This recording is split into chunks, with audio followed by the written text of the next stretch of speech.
हाँ जी मित्रों, मैं आपका फिर स्वागत कर रहा हूँ वाइकिंग एनीमे एक्सप्लेन पर।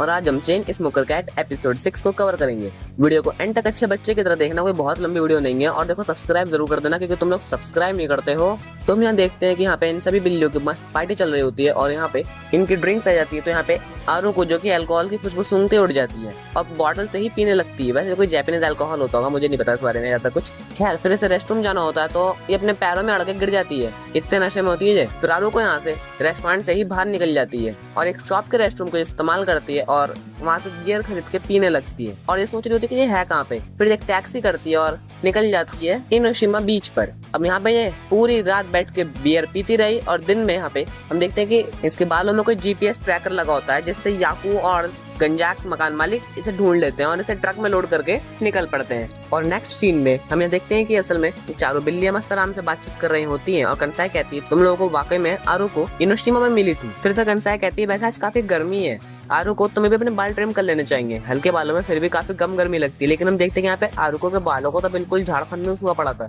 और ये कंसाई को बिल्कुल भी पसंद नहीं आता। उसे गर्मी में बड़े बाल बिल्कुल भी पसंद नहीं है। वैसे इसके बाल भी कुछ कम छोटे नहीं है, लेकिन फिर यानी कहती है, मुझे नहीं लगता आरुको के बाल कटवाने चाहिए, क्योंकि ये काफी ज्यादा कामयाब चीज है एक तरीके से। और फिर वो यहाँ पे आरुको के बालों में से एक सिगरेट पैक निकालती है। कैसे, इसके बारे में तो विज्ञान भी नहीं जानता। लेकिन फिर कंसाई से वो कहती है कि तुम एक दफे ट्राई करो, हम इसके बालों में कुछ भी रख सकते हैं मुझे काफी आसानी से। और जब कंसाई भी ट्राई करती है तो हाँ, आरुको के बालों में कुछ ज्यादा ही चीजें होती हैं, कुछ ज्यादा ही चीजें और कुछ विचित्र प्रकार की चीजें भी। यहाँ याकू के भी कुछ खास दवाइयां मौजूद थी। लेकिन फिर इतने में ही यहाँ पे यानी कि सिगरेट गुम जाती है और आरुको के बालों में से धुआं निकलते हुए आग लग जाती है। अब कंसाई, जिसे यहाँ पे सबसे ज्यादा चिंता होनी चाहिए आरुको की, लेकिन वो बिल्कुल शांति से ऑब्जर्व कर रहे थे कि आग लगी कैसे। वो कैलकुलेट करती है कि जितनी ज्यादा आरुको पूरे दिन में अल्कोहल पीती है, उस हिसाब से तो इसके बालों में भी काफी अच्छी मात्रा में अल्कोहल जमा हो गया होगा और इसलिए आरुको के बालों में आग लग गई। ये कैसा लॉजिक है? इसलिए तो हमें पूरा केमिस्ट्री का चैप्टर ही खोल डाला। और उससे खतरनाक बात यह है कि यानी भी यहाँ आरुको के जले हुए बालों में सिगरेट जला रही होती है। खैर अब यहाँ पे गंजाक आता है और हीरो होंडा की तरह यहाँ पे इन सबको बचा लेता है आग लगने से। फिर हम इसी मांगा आर्टिस्ट को देखते हैं, जिसे देख के मुझे बिल्कुल भी अच्छा फील नहीं हो रहा है। और हम देखते हैं कि यहाँ पे यही मासूम सी कन्या बैठी होती है, जो कि यानी से मिली थी कुछ वक्त पहले ही।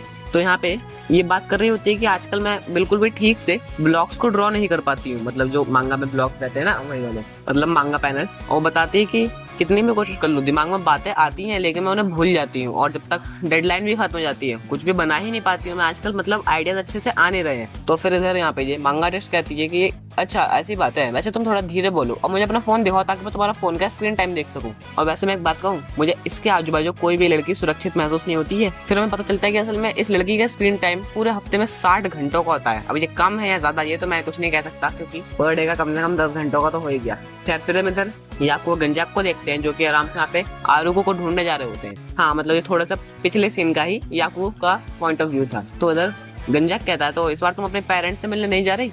याकू कहते हैं कि मैं सोच तो रही थी, लेकिन ये काफी अजीब लगता है इसलिए मैं नहीं जाना चाह रही। लेकिन ये गंजाक कहता है तुम्हें जाना चाहिए, उन्हें अच्छा लगेगा। वैसे गंजाक बाकी तो उसकी हरकतें बेकार हैं, लेकिन ये आदत से बहुत अच्छा है। खैर अब यहाँ से बातें करते हुए आराम से जा ही रहे होते हैं और इनोशिमा पहुंच ही जाते हैं। फिर सीन शिफ्ट होता है मांगा आर्टिस्ट पर। हाँ वैसे इसका नाम तात्सुरो है। तो यहाँ पे तात्सुरो अपनी मांगा ड्रॉ कर रही होती है, लेकिन ये काफी स्ट्रेस में होती है, काफी थकी भी होती है। और वो सोच रही होती है कि इस वक्त सब लोग पूरे बिल्डिंग ही अपने आराम से ही बस घूमने गए और एक मैं यहाँ पे अकेले लगी पड़ी हूँ। लेकिन फिर इतने में ही तात्सुरो के दरवाजे पे 3 स्क्विड गेम प्लेयर आ जाती हैं। बस स्क्विड गेम में बीस्ट भी थी क्या? मैंने कौन सी स्क्विड गेम देख ली। खैर वो बताते हैं कि हमें आपकी मदद करने के लिए ही भेजा गया ताकि आपका काम जल्दी से कंप्लीट हो जाए और हम अभी ट्रेनिंग में ही है ना, इसलिए। तो तात्सुरो भी यहाँ पे उन्हें बुला लेती है और वो सोच रहे होते कि 3 अनजान लोग मेरे घर में हैं। वैसे मुझे पता नहीं कि इनके इरादे कैसे हैं, लेकिन फिर भी थोड़ा ध्यान तो देना ही पड़ेगा ना। लेकिन इतने में यहाँ पे जो पहली बिल्ली आती है और तात्सुरो को दिखाती है कि देख लीजिए मैंने अच्छे से पैनल कवर करा है या नहीं। और हाँ तात्सुरो देखती है कि इसने केवल एक ही पैनल कवर करा था, केवल एक।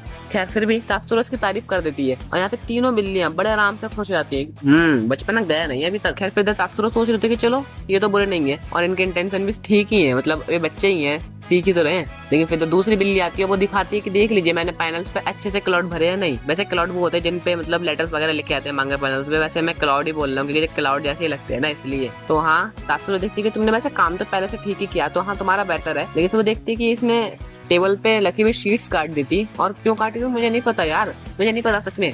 लेकिन फिर तात्सुरो इस तीसरी बिल्ली को देखती है और तीसरी बिल्ली तो पेपर पे ड्राइंग्स बना रही होती है, मतलब जो उसका ओरिजिनल काम है वो नहीं कर रही है, ये ड्राइंग्स बना रही है। तो बचपन की फेवरेट ड्राइंग, क्योंकि वही वाली बात है, उम्र 55 को या 56 की, लेकिन दिल तो बचपन का है। खैर अब सबके बाद तात्सुरो स्ट्रेस में तो पहुंच जाती है, लेकिन फिर भी वो अपने काम को अच्छे से कर रही होती है। बेचारी की आंखों पे काले धब्बे हो चुके हैं, लेकिन फिर भी मांगा बना रही है, मांगा।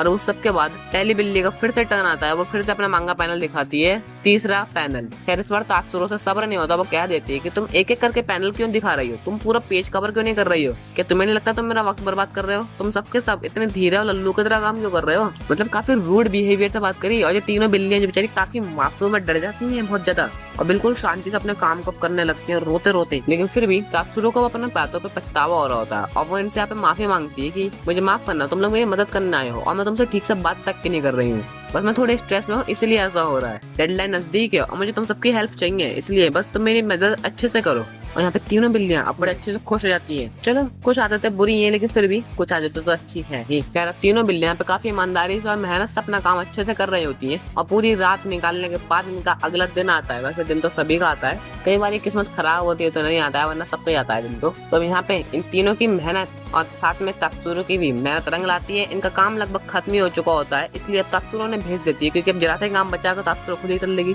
और तात्सुरो कह रही होती है कि तुम सबकी मदद का बहुत बहुत शुक्रिया, अगर अगली बार जरूरत पड़ेगी तो तुम्हें ही बुलाऊंगी, बेफिक्र रहना। अब ये लोग यहाँ से जा ही रहे होते हैं, तात्सुरो देखती है कि अब बस इसके 3 ही पेजेस रह गए जिन्हें खुद भी कवर कर सकती है, इसलिए तात्सुरो सुपर सेन में ट्रांसफॉर्म हो जाती है। कैसे? क्योंकि ये एनिमे वर्ल्ड है, कुछ भी हो सकता है। और ट्रेन में ये बिल्ली भी सोच रही होती है कि मिस तात्सुरो है तो काफी अच्छी है, और तात्सुरो ने यहाँ पे तीनों पेजेस कवर कर डाले थे। इसकी पूरी मांगा बन के तैयार हो चुकी होती है, और जरा सोचा मांगा सिगरेट से जल जाती तो क्या होता। फिर सीन शिफ्ट होता है और हम इधर रिवर साइड पे यानी को देखते हैं, जो कि पेन पेन से पूछ रही होती है। हाँ जी, जो नई बिल्ली है ना, इसका नाम पेन पेन है, तो ये पूछ रही होती है कि तुम हमेशा घास क्यों बालती रहती हो। तो पेन पेन बताती है कि इंसान हमेशा उन बंधनों से बंधा रहता है जो कि समाज में चलते आ रहे हैं, और हमें नई खोजों के लिए हमेशा सब कुछ छोड़ना पड़ता है और प्रकृति के साथ जुड़ना होता है। तो यानी कहती है लेकिन तुम तो अपने टेंट और अपना बाकी का सामान इस्तेमाल करती हो ना। तभी पेन पेन बताती है कि ये सब बिल्कुल नॉर्मल है, क्योंकि मुझे सब कुछ सड़क पर पड़ा हुआ मिला था। और तभी यहाँ पे एक स्ट्रेट कैट आ जाती है। तो पेन पेन बताती है कि ये असल में इसी का इलाका है, खुद को हवा से महसूस करवाना और जमीन से जुड़े रहना, यही तो जिंदगी जीने का असली तरीका है। वैसे हमारी भाषा में इन्हें भिखारी बोलते हैं, हंसना नहीं। लेकिन तभी यहाँ पे ये कैट इसे काट लेती है, और भैया काफी ब्लड भी बह रहा होता है। खैर पेन पेन कहती है चलो कोई बात नहीं, ये तो होता ही रहता है, जिंदगी जीनी है तो कभी ना कभी नुकसान भी झेलना होगा। और ये काफी शांत होती है वैसे, लेकिन फिर भी यानी इसकी बातों से बोर हो जाती है, वो यहाँ से चली जाती है क्योंकि अब उसे स्मोक करना था। फिर हम यहाँ पे रात का सीन देखते हैं कि बेचारी ये बिल्ली काफी ज्यादा रो रही होती है, क्योंकि इसको काफी दर्द हो रहा होता है। लेकिन फिर इतने में ही यहाँ पे यानी आती है, और वो यहाँ पे कहती है कि असल में मेरा लाइटर यहीं पे रह गया था। लेकिन तभी यहाँ पे पेन पेन कहती तो उस तरफ देखो शायद वहाँ पे होगा। लेकिन यानी कहती तो तुम क्या छुपा रही हो, तुम क्या रो रही हो।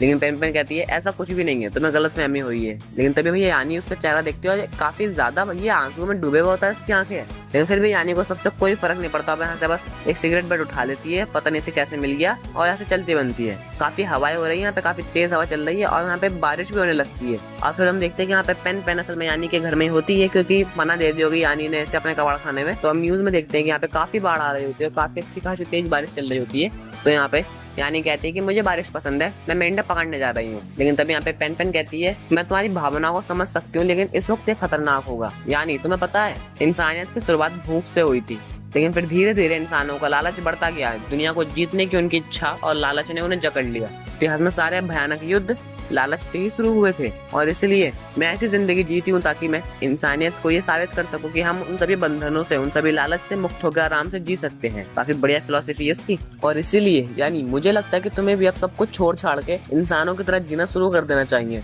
फिर तुम कभी भी मेंढक खा सकती हो। तो क्या बोला तूने? खैर यहाँ पे यानी कहती है मैं मेंढकों को खाने के लिए नहीं पकड़ना चाहती थी। लेकिन फिर इतने में हम टीवी की न्यूज में देखते हैं कि यहाँ पे पता चलता है कि जो रिवर साइड रहती है वहाँ पे काफी बुरी बाढ़ आई हुई होती है, काफी सारी चीजें यहाँ पे बह गई होती है। तभी पेन पेन देखते हैं कि असल में टीवी में ही कि यहाँ पे इसका टेंट और इसका सारा सामान बहने लग जाता है, काफी मतलब इसका नुकसान हो जाता है तगड़ा वाला। पेन पेन यहाँ पे काफी ज्यादा पैनिक कर जाती है, वो डायरेक्टली टीवी में घुस जाती है। मतलब टीवी में घुसी नहीं है, टीवी की साइड में पहुंच गई है, मतलब यहाँ पे न्यूज चल रही है। अब वहाँ पे बेचारी पागलों की तरह बस रिवर में कूद के अपनी चीजें बचाना चाह रही थी, मतलब लो जग गया ना इसके अंदर भी लालच। खैर फिर सीन शिफ्ट होता है, यानी को हम देखते हैं जो कि असल में बीच में बैठे हुए आराम से अपना पसंदीदा काम कर रही होती है। मुझे बताने की जरूरत नहीं है, तुम आदत पड़ गई होगी। और वो यहाँ पे बस आराम से बीच को देख रही होती है, और फिर यहाँ से जा रही होती है, रात का समय हो चुका होता है। और वो यहाँ पे कुछ पटाखों को देखती है। अबे किसने छोड़ दिए बीच पे पटाखे? अबे मैं तो एक भी बम न छोड़ते, एक भी बम। खैर अब यानी फुलझड़ी को सिगरेट की तरह जला रही होती है और सिगरेट को फुलझड़ी की तरह। और वहाँ पे बस बैठे हुए यही सोच रही होती है कि चलो अब समर सीजन खत्म हो गया और एपिसोड भी खत्म हो गया।